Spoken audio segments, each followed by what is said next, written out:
That's what this operation has been focused on, getting illegal people in this country that have been involved in that criminal activity.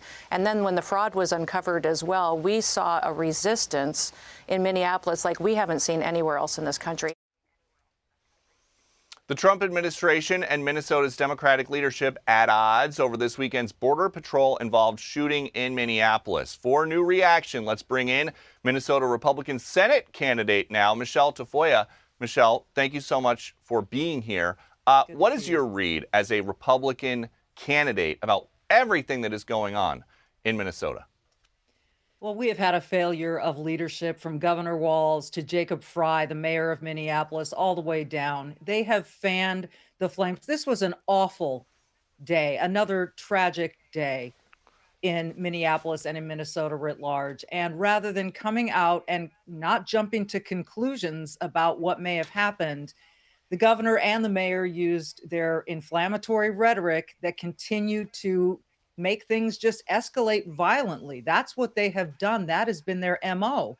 Why not try to calm things down? If they genuinely cared about the safety of people like Alex Preddy and the rest of Minnesotans, if they genuinely cared about the situation on the ground, the safety of law enforcement, both federal and local, by the way, they would try to calm this down, but they are more interested in picking a political fight. And that's what we've been left with. I would like to urge Minnesotans, everyone around Minneapolis, to please take a breath. Any officer-involved shooting requires an investigation. There will be a totality of the circumstances looked at. I know everyone wants answers. We all have questions. But we need to take a moment and say, how do we de-escalate all of this violence? People can't go ahead and continue to attack law enforcement. And you're trying to win a Senate seat, an open Senate seat, in a midterms that President Trump has been talking this week about how it's typically hard for the party in power in those first midterms. Is there something with regard to the ICE issue that you think would be helpful to your campaign for President Trump to do, or something that would not be helpful for him to do? Well, I would like both sides to come together and say, let's work together. I've talked to leadership among the police officers in Minnesota, St. Paul, Minneapolis. Look, these police officers, they put their life and limb on the line to arrest dangerous criminals. They get them behind bars and then they're released, only for federal law enforcement to go ahead and have to put life and limb on the line to rearrest. Again, why is there no cooperation? Why can't there be cooperation? Why can't police officers help federal law enforcement to bring these people to justice?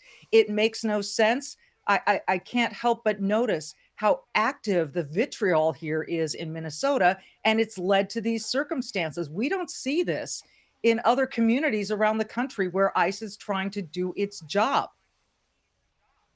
And Michelle, last question before we go on a busy breaking news day. If the Democratic leaders in Minnesota get their wish and ICE just packs up and leaves, how worried do you think people in Minnesota need to be about these criminal illegal aliens just realizing, oh, I'm not going to get deported and arrested there in Minnesota and coming on back in? I think there have to be concerns statewide about any kind of criminal activity, not just illegal criminal or illegal immigrant criminal activity.